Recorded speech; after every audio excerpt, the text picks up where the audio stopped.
인생은 계산하는 것이 아니라 그림을 그리는 것이라는 말이 있습니다. 미국의 의학자요 수필가인 올리버 웬델 홈스의 말입니다. 하지만 오늘날 계산적으로 사는 사람이 얼마나 세상에 많습니까? 이 일에 손대면 얼마나 벌 수 있을까? 이 사람과 만나면 내가 어떤 이익을 얻을 수 있을까? 그러나 이런 계산적인 사고방식은 결국 계산적인 결과만을 가져오기 때문에 인생을 바로 사는 거라고 말할 수가 없습니다. 사람에게 있어서 중요한 것은 계산이 아니라 마음입니다. 마음의 향배에 따라서 생활과 행동에 변화가 나타나기 때문이에요. 그래서 그 사람의 생각이 그 사람의 인생을 만든다는 말도 있습니다. 오늘 본문에 나오는 요셉, 마음속에 생각이 많은 사람이었어요. 다른 말로 꿈이 많은 사람이었습니다. 하나님께서 자신의 꿈을 어떻게 이루어 가실까 기대감에 부풀어서 마음속에 자신의 인생의 꿈을 꾸면서 살았던 사람이라는 거예요. 오늘날 많은 사람들은 저마다의 꿈을 마음에 그리며 살아갑니다. 그렇지만 꿈을 갖고 그 미래에 대한 그림을 그리며 산다고 해서 모든 사람이 다 자기가 꿈꾸는 대로 성공적인 삶을 살게 되는 것은 아닙니다. 도리어 화려한 인생의 그림을 마음속에 갖고 있지만 예상치 못한 실패를 겪는 사람들을 우리는 종종 보게 됩니다. 이런 모습들을 보면서 세상의 종교들은 한결같이 그렇게 말을 해요. 운명 때문이다. 그 사람이 타고난 팔자 때문이다. 태어날 때부터 운명이 한번 정해지고 나면 죽었다 깨나도 그 운명을 바꿀 수가 없기 때문이다. 다들 그렇게 말들을 합니다. 그러므로 그냥 자기의 숙명을 받아들이고 순응하며 사는 것이 최선이라고 말들을 합니다. 과연 그럴까요? 만일 사람이 정해진 자신의 운명을 바꿀 수 없다면 좋은 집안에서 태어나 성공가도를 달리다가 급전직한 나락으로 곤두박질 치는 사람은 도대체 뭡니까? 반대로 절망의 구렁텅이에 빠져서 앞이 안 보이는 삶을 허덕이다가 어느 순간 나래를 펴고 비상하는 사람은 또 뭡니까? 그것도 한두 번이 아니라 몇 번씩이나 그렇게 쓰러졌다 일어나고 쓰러졌다 일어나고 하는 사람이 있다면 도대체 그 사람을 뭘로 설명한단 말입니까? 어느 누구나 인생을 살면서 위기에 직면하게 될 때가 있어요. 만일 운명론이 인생의 정답이라면 우리가 만난 이 위기는 도저히 우리 힘으로 넘어설 수 없기 때문에 위기 자체로 끝나게 될 거기 때문에 우리는 아무런 시도도 할 필요가 없습니다.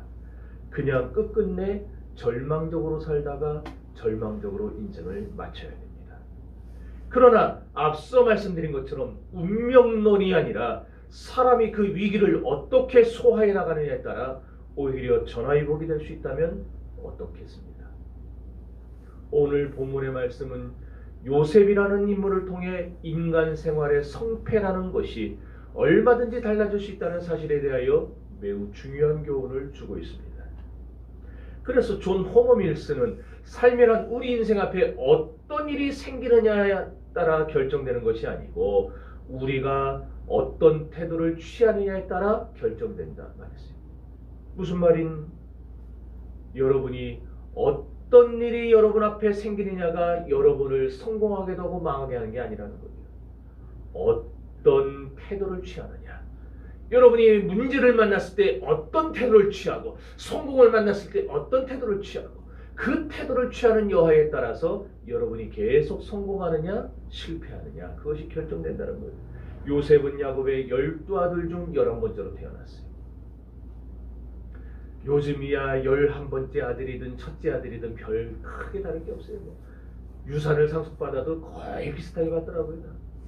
그런데 당시에 이 지금으로부터 4000년 전에 이스라엘 나라는 장자가 모든 유산의 절반을 가져갑니다. 그리고 나머지 자식들이 그 절반을 나눠 먹는 거예요. 그리고 장자에게는 또 하나의 특권이 주어집니다. 축복권이 있어요. 축복권. 뭐 하여튼 할아버지, 아버지로부터 계속 내려오는 그 하나님의 축복의 권세가 장자에게 이어져 내려갑니다. 그리고 그 장자라는 말을 성경에서 그렇게 중요하게 여기는 거예요. 요셉은 11번째예요. 그러니까 축복하고는 거리가 멀어요. 유산을 받아도 나중에 돌아오는 건 별로 될 것도 없어요. 그러니까 애초부터 경쟁에서 뒤처진 사람이었어요. 성공의 가망성이 없는 사람이었어요. 비록 어렸을 때 아버지의 사랑을 많이 받았지만 형들과 다르게 채소급도 있고 구별된 교육도 받았지만 그건 아버지 살아있을 때 얘기고 아버지 돌아가시면은 그냥 개밥에 도토리 되는 거예요.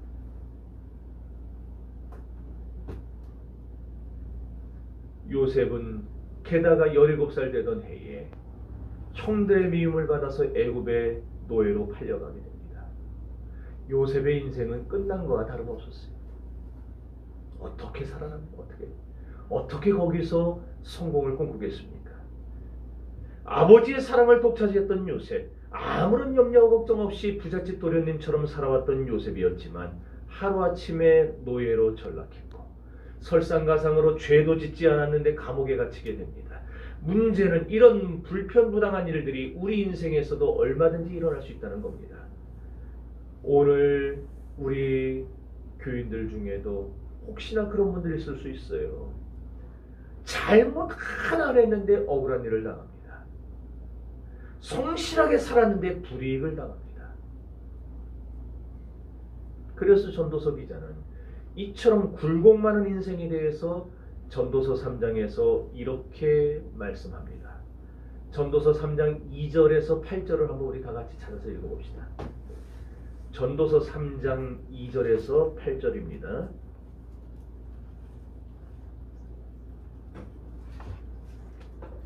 자, 찾았습니까?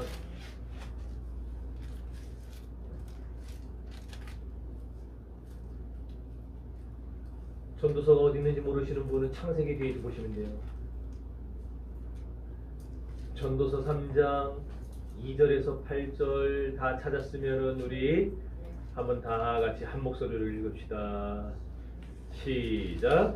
날 때가 있고 죽을 때가 있으며 심을 때가 있고 심은 것을 뽑을 때가 있으며 죽일 때가 있고 치료할 때가 있으며 헐 때가 있고 세울 때가 있으며 울 때가 있고 웃을 때가 있으며 슬퍼할 때가 있고 춤출 때가 있으며 돌을 던져버릴 때가 있고 돌을 거둘 때가 있으며 안을 때가 있고 안는 일을 멀리 할 때가 있으며 찾을 때가 있고 잃을 때가 있으며 지킬 때가 있고 버릴 때가 있으며 찢을 때가 있고 꿰맬 때가 있으며 잠잠할 때가 있고 말할 때가 있으며 사랑할 때가 있고 미워할 때가 있으며 전쟁할 때가 있고 평화할 때가 있느니라. 아멘.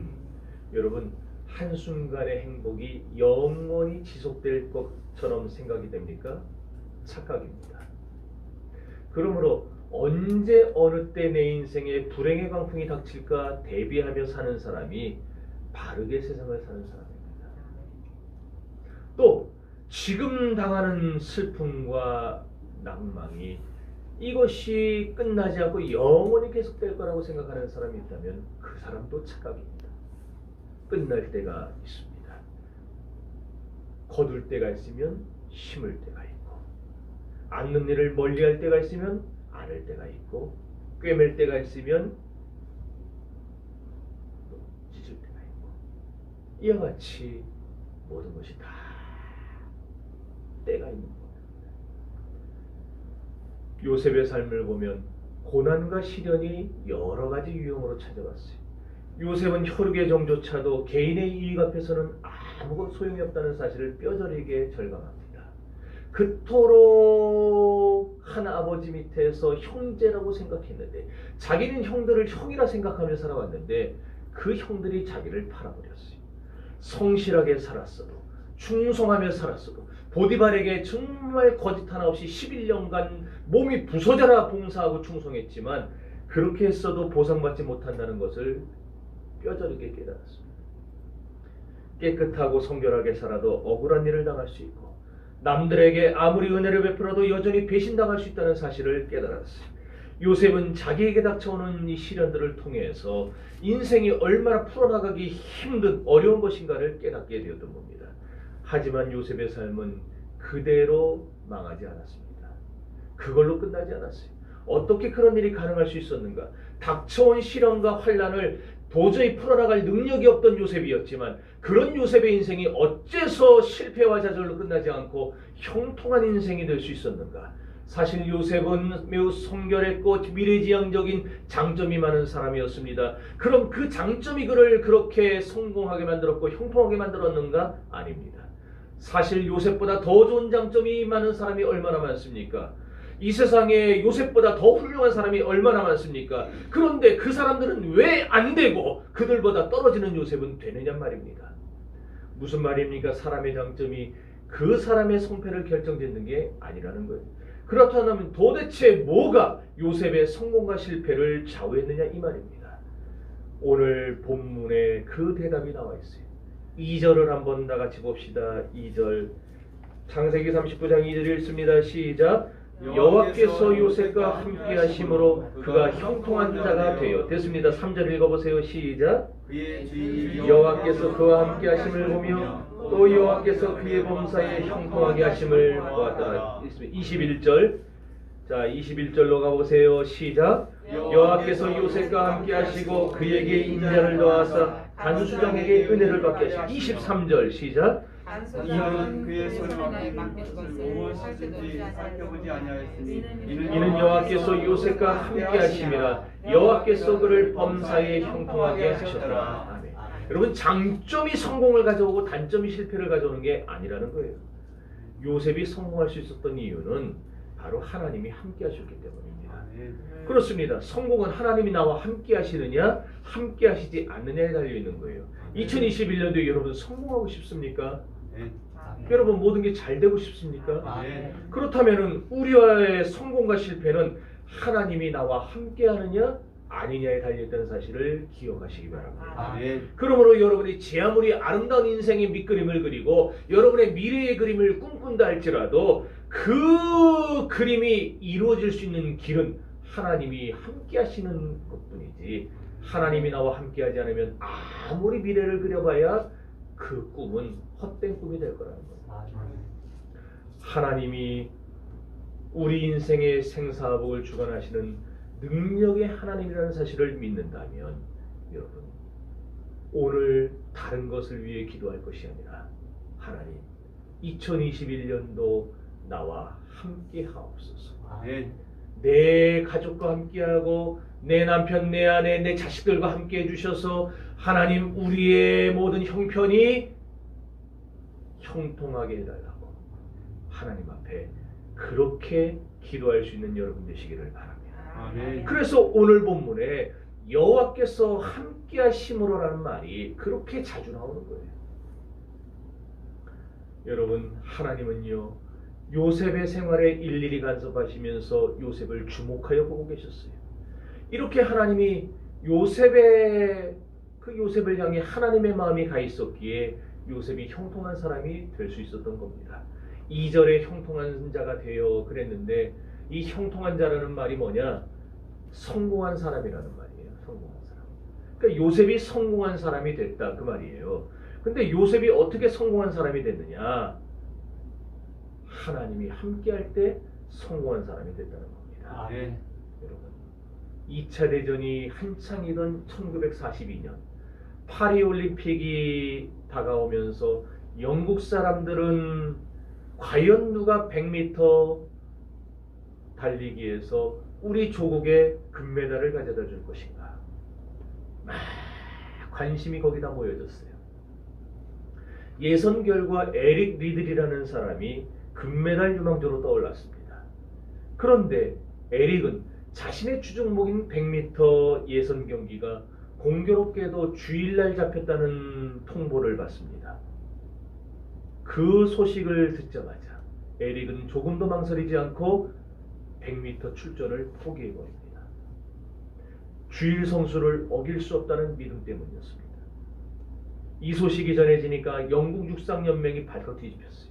영국 국민들은 난리가 났습니다. 조국을 버린 배신자라 그러고 매국노라 그러고 광신도라 그러고 에릭을 맹렬하게 비난했어요. 그러나 에릭의 마음 깊숙한 곳에 자리한 하나님의 약속은 조국보다도 소중했습니다. 그래서 그 모든 비난과 모욕을 감당하면서 에릭은 한 번도 도전해보지 않았던 400m 경기를 준비합니다. 하지만 400m 경기는 이미 예선에서 2개의 세계 신기록이 나올 만큼 당대에 그 세계적인 선수들이 모여있던 치열한 각축장이었어요. 게다가 가장 강력한 우승 후보였던 미국의 호레이셔 피치라는 사람은 준결승전에서 경이적인 기록을 세웁니다. 그래서 사람들은 이 파리올림픽의 400m 결승 우승자는 아마도 피치가 될 것이다. 그렇게 다들 예상을 하고 있었습니다. 에릭은 겨우 턱걸이로 준결승을 통과했어요. 기록도 다른 선수들과 비교했을 때에 형편없었어요. 그러다 보니 트랙도 맨 꼬라비 제일 바깥쪽 구석을 배정받았습니다. 모든 조건이 안 좋았어요. 마침내 탁 출발을 알리는 총소리가 울려 퍼졌고 에릭은 쏜살같이 앞으로 치고 나갔습니다. 마치 100m를 달리는 것 같이 전력을 다해 달렸어요. 첫 번째 코너를 돌 때 선두를 달리는 사람은 에릭이었어요. 사람들은 비웃었습니다. 저 사람 100m인 줄 착각하나 보다. 저렇게 달리다간 제풀에 쓰러지고 말 거다. 막 웃어댔습니다. 200m를 통과하는데 2위로 달리던 피치가 무섭게 쫓아오기 시작합니다. 300m를 넘어가면서는 이제 겨우 2걸음이면 따라잡히게 생겼습니다. 사람들은 숨을 죽인 채 경기를 지켜봤어요. 마침내 경기가 끝났습니다. 결승선을 1위로 통과한 사람은 다름 아닌 에릭이었습니다. 올림픽 역사상 가장 감동적이고 극적인 승리로 인정받는 장면이 펼쳐졌던 겁니다. 경기장은 온통 흥분과 열광의 도가니였고 그의 조국이었던 영국 사람들은 난리가 났어요. 전광판에는 세계 신기록이라는 글자가 새겨지고 에릭 리들의 이름을 연호하기 시작했습니다. 영국 국민들은 너나 할 것 없이 눈물을 흘리며 기쁨을 감추지 못했습니다. 경기가 끝난 후에 인터뷰하면서 기자가 묻습니다. 어떻게 해서 그런 놀라운 스피드를 중반 이후까지 유지할 수 있었습니까? 그러자 에릭이 이렇게 말합니다. 비결은 간단합니다. 처음 200m까지는 힘껏 저의 최선을 다해 달렸고 나머지 200m는 하나님의 도우심으로 더 빨리 달릴 수 있었던 것뿐입니다. 아멘. 얼마나 놀라운 믿음의 고백입니까? 주의를 어길 수 없다는 이유 하나로 자신에게 다가왔던 그 올림픽 금메달. 에릭은 올림픽 금메달 유망주였어요. 왜냐? 그 전에도 100m에서 금메달을 땄었어요. 그런데 주일 성수를 해야 된다는 이유로 그걸 포기했어요. 그리고 한 번도 경험해보지 않았던, 출전해보지 않았던 400m 경주에 나섰고, 그러나 하나님은 그의 믿음에 보상하셨습니다. 여러분, 그러나 우리는 너무나 자주 매일의 삶 속에서 우리와 함께하는 하나님을 잊어버리고 삽니다. 뭔가 선택해야 될 때, 뭔가 결정해야 될 때 우리는 하나님이 나와 함께 하시면 내가 믿음의 선택을 해도 하나님 나에게 보상을 하시고 나를 도우시고 나에게 채워주시고 역사하신다라는 그것을 너무나 자주 잊어버려요. 요셉과 함께 하셨던 하나님은 마태복음 1장에서 이런 약속을 주시지 않습니까? 보라 처녀가 잉태하여 아들을 낳을 것이요 그 이름을 임마누엘이라 하라. 이를 번역한즉 하나님이 우리와 함께 하시다 함이라. 또한 부활하신 예수님은 승천하시기 직전에 제자들을 불러놓고 말씀하십니다. 볼지어다 내가 세상 끝날까지 너희와 항상 함께 있으리라. 그런가 하면 마태복음 18장 20절에서는 두세 사람이 내 이름으로 모인 곳에는 나도 그들 중에 함께 있느니라 말씀하셨어요. 무슨 말입니까? 하나님이 요셉과 함께 하셨던 것처럼 예수 그리스도께서는 어떤 일이 있어도 여러분과 반드시 함께 하겠다는 약속인 겁니다. 그런데 왜 그 약속을 자꾸 잊어버리고 삽니까? 왜 그 약속을 자꾸 자꾸만 망각하고 살아갑니까? 2021년도에는 이 약속을 잊지 마시기를 바랍니다. 하나님은 여러분과 함께 할 겁니다. 하나님은 여러분을 도와주실 겁니다. 하나님은 여러분을 거기서 건져내실 겁니다. 하나님은 여러분에게 축복하실 겁니다. 그 사실을 믿으시기를 바랍니다. 그러면 하나님이 함께하는 결과가 뭐냐? 오늘 본문에 말하기를 만사가 형통한 자가 된다는 거예요. 다시 오늘 본문 3절과 23절을 보면 동일한 말씀이 반복되어 나타납니다. 여호와께서 그의 범사에 형통케 하심을 보았더라. 여러분, 하나님의 임재가 뚫고 들어가지 못할 상황과 자리는 없습니다. 살면서 여러분을 맞닥뜨리는 모든 문제와 역경에는 반드시 돌파구가 있다는 말입니다. 왜? 하나님이 열어주시니까. 그래서 바울은 고린도전서에서 10장에서 말하지 않습니까? 오직 하나님은 미쁘사 너희가 감당치 못할 시험당함을 허락지 아니하시고 또한 시험당할 쯤에 피할 길을 내사 너희로 능히 감당케 하시느니라. 출애굽기 14장에도 이에 비슷한 상황이 나옵니다. 출애굽한 이스라엘 편에 홍해가 가로막았어요. 뒤에서는 바로의 군대가 쫓아옵니다. 백척간두의 상황에서 모세가 선포합니다. 두려워 말고 가만히 서서 여호와께서 오늘 너희를 위하여 행하시는 구원을 보라. 여러분, 하나님은 여러분이 처한 그 상황 속으로, 여러분이 처한 그 모든 환경 속으로 들어오셔서 그 모든 상황과 환경 속에 역사하시고 응답하시고 그 모든 문제를 해결하실 능력이 있는 분이라는 사실을 믿으시기를 바랍니다.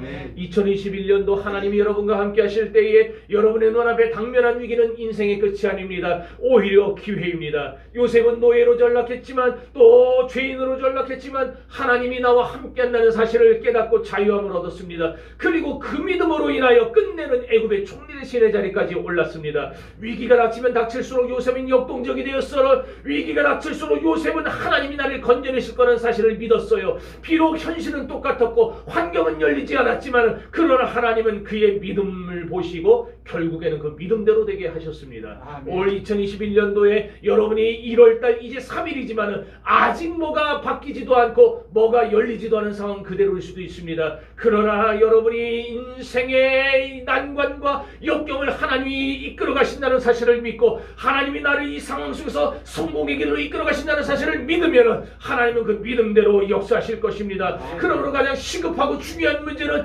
내가 지금 하나님과 함께하느냐, 하나님이 나와 함께하느냐지, 내가 지금 하나님과 바로 서 있느냐, 내가 하나님을 진정으로 붙들고 있느냐지, 여러분에게 돈이 있냐 없냐가 아닙니다. 여러분에게 능력이 있냐 없냐가 아닙니다. 여러분이 지금 나를 도와줄 사람이 내 곁에 있느냐 없느냐가 아니라는 사실이에요.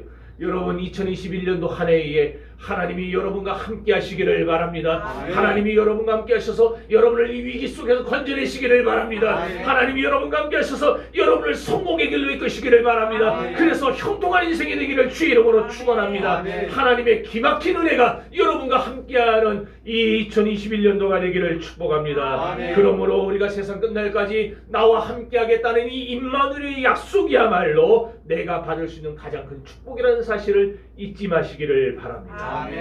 여러분, 세상의 권력과 명예와 이 세상의 그 어떤 것을 얻는 것보다도 임마누엘의 축복이 가장 크고 위대한 축복입니다. 세상을 창조하신 하나님, 사람의 생사복을 주관하시는 하나님께서 세상 끝날까지 나와 함께 한다는데 이보다 큰 축복이 어디 있느냐 말입니다. 그런데 한 가지 흥미로운 건요, 하나님이 함께 해주시니까 어떤 일이 벌어지느냐? 두 가지 복이 요셉을 따라왔어요. 하나는 물질의 복이 따라오고 또 하나는 진급의 복이 따라왔어요. 5절 한번 읽어봅시다. 5절. 자, 다 같이 읽어보세요. 시작. 그가 요셉에게 자기의 집과 그의 모든 소유물 주관하게 한 때부터 여호와께서 요셉을 위하여 그의 애굽 사람의 집에 복을 내리심으로 여호와의 복이 그의 집과 밭에 있는 모든 소유에 미친지라. 아멘. 보디발의 가정이요, 요셉에게 하나님 함께 하시는 것 때문에 그 보디발의 가정이 부유해졌다는 거예요. 또 요셉은 노예의 신분이었지만 보디발에게 신임을 받고 가정 총무가 됩니다. 진급해요. 또 감옥에서도 전옥의 인정을 받고 감옥의 모든 재반 사무를 다 관장하는 사람이 됩니다. 나중에는 애굽의 총리가 됩니다. 그래서 애굽 전역을 바로 대신 다 치리해요. 애굽 바로가 뭐라고 합니까? 요셉이 나보다 자리가 낮은 것 하나, 그것 빼고는 요셉이 애굽을 통치한다 그랬어요. 요셉이 전체를 다 관장합니다. 이렇게 진급의 복이 따라와요. 여러분 올 한 해에 하나님이 여러분과 함께 하시면은 물질의 복이 여러분을 따라올 겁니다. 아멘. 진급의 복이 여러분 따라올 겁니다. 아멘. 아니 나는 직장 다니는 게 아닌데요. 내 개인 사업하는데요. 여러분 그 사업의 문이 열리게 되어 있어요. 아멘. 하나님이 축복하게 되어 있어요. 아멘. 그러니 얼마나 기가 막힙니까?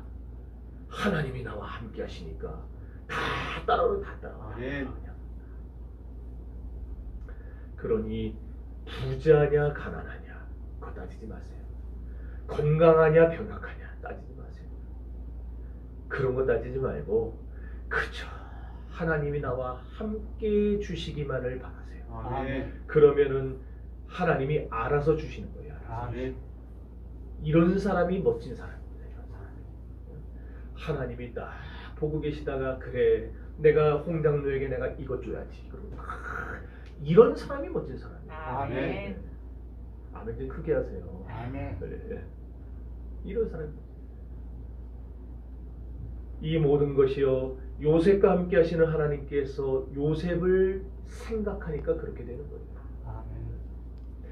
그렇다면 과연 요셉이 어떤 사람이었기에 하나님이 요셉과 함께 하시는 축복을 누렸던 걸까?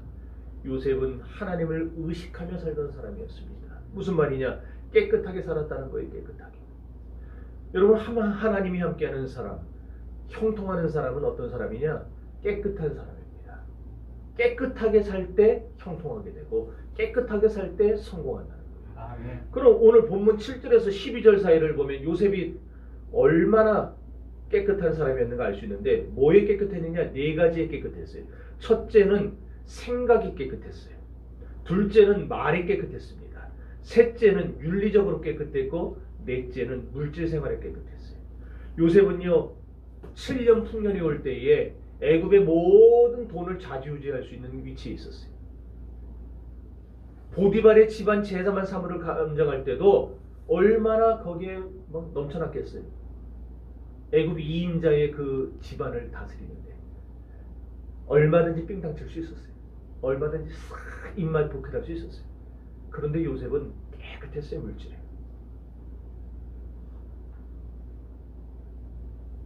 이렇게 요셉은 말과 생각은 물론이거니와 윤리적으로도 물질적으로도 깨끗하게 살았어요. 이렇게 깨끗한 삶을 사니까 하나님께서 그에게 복을 주셨어요. 여러분 사람들이 왜 죄를 짓습니까? 하나님을 의식하지 못하기 때문이에요. 하나님을 의식하면 죄 못 짓습니다. 하나님 의식하면 죄를 지려다가도 딱 놀래요. 뭐 그냥 저 고압전기에 감전된 것처럼 깜짝 놀라요. 왜? 우리 안에 성령이 순간적으로 못하게 막는 거예요. 선배 안 돼. 황 목사 정신 차려. 하나님 의식하지 않으면 말이 더러워져요. 그래서 교회를 다니면서도 자꾸 입에 욕 달고 사는 사람들. 그거 안 돼요. 생각이 더러워지, 행동이 더러워지, 물질 생활이 더러워져요. 이게 내가 먹어도 될 돈인지 아닌지 구별 못하고 그냥 막 여기저기서 주는 돈 다 받아 먹어요. 그러니까 내 생활이 지금 죄인지 아닌지를 모르는 거예요. 왜 오늘날 사람들이 정말 열심히 일하는데 전 요즘에 우리 국민들 얼마나 고생합니까? 이 상황 속에서도 어떻게 살아보겠다고 정말 저렇게 열심히들 하는데 왜 복을 못 받는가? 왜 자꾸 어려움이 닥치는가? 수학의 공식이 있듯이 축복에도 공식이 있어요. 축복의 공식은 뭐냐? 하나님이 함께 하셔야 복을 받는다는 거예요. 아멘. 하나님이 함께 하시려면 어떻게 해야 돼요? 우리가 하나님을 의식하고 깨끗한 삶을 살아야 돼요. 5절에 여호와께서 요셉을 위하여 그 애굽 사람의 집에 복을 내리셨다. 오늘날로 말하면요, 우리 이 집사님 때문에 이 집사님 가정이 복받고 직장이 복받고 집사님이 가는 곳마다 복받고 이 교회가 복받는다 그 얘기예요. 아멘. 여기 우리 권사님들, 전도사님, 집사님들, 여러분 때문에 여러분의 직장이 복받는다 생각해요. 그러면 여러분의 직급이 점점 올라가지 않겠어요? 아멘. 사장이 딱 보고 하는데 여기 보니까 딱 그러잖아요. 보디발도 이야 내가 보니 네가 하나님이 너와 함께 하신 걸 내가 안다. 그러죠. 여러분이 직장에서 사장님이 여러분을 보면서 야, 당신 때문에 우리 회사가 잘 되는 것 같습니다. 그럼 여러분 그냥 그 자리에 놔두겠어요? 점점 올리지. 여러분 올 한 해에 깨끗하게 살기로 작정해 보세요. 그럼 하나님이 여러분과 함께 하셔서 여러분을 꼭 찍을 겁니다. 여기 보면은 재미있는 말씀이 나와요. 자, 21절 읽어보세요. 21절. 자, 어디 읽어보냐? 21절 저기서부터 읽어보세요. 자, 21절 여호와께서 시작. 여호와께서 요셉과 함께 하시고 그에게 인자를 더하사 감시자에게 했어요. 거기 인자를 더하사 그랬어요. 인자를 더하사. 여기 말하는 인자라는 말은요, 능동적인 지지예요. 뭐냐? 그냥 수동적으로 이렇게 어떻게 하다 보니까 복 줬다, 그게 아니라 하나님이 딱 보고 있다가 우리 유 집사님을 딱 찍어갖고 집사님에게 딱 찍어서 복 주신다, 그 얘기예요. 아멘. 여기 우리 장로님 권사님들 하나님이 보고 있다. 우리 온라인 예배 드리시는 분들도 하나님이 여러분을 눈여겨보시다가 딱 찍는 거예요. 찝어서 그냥 한 사람한테 집중적으로 복 주는 거. 아멘. 이거를 지금 여기 인자를 더했다 이 말이에요. 아멘. 하나님이 요셉에게 그렇게 하셨다는 거예요. 아멘. 딱 보고 있다가 이야, 내 마음이 어쩜 이렇게 똑똑 됐다 그러더니 그냥 하나님이 그냥 막 부어주시네 막 꾸역꾸역 그냥 집어넣어가지고. 아멘.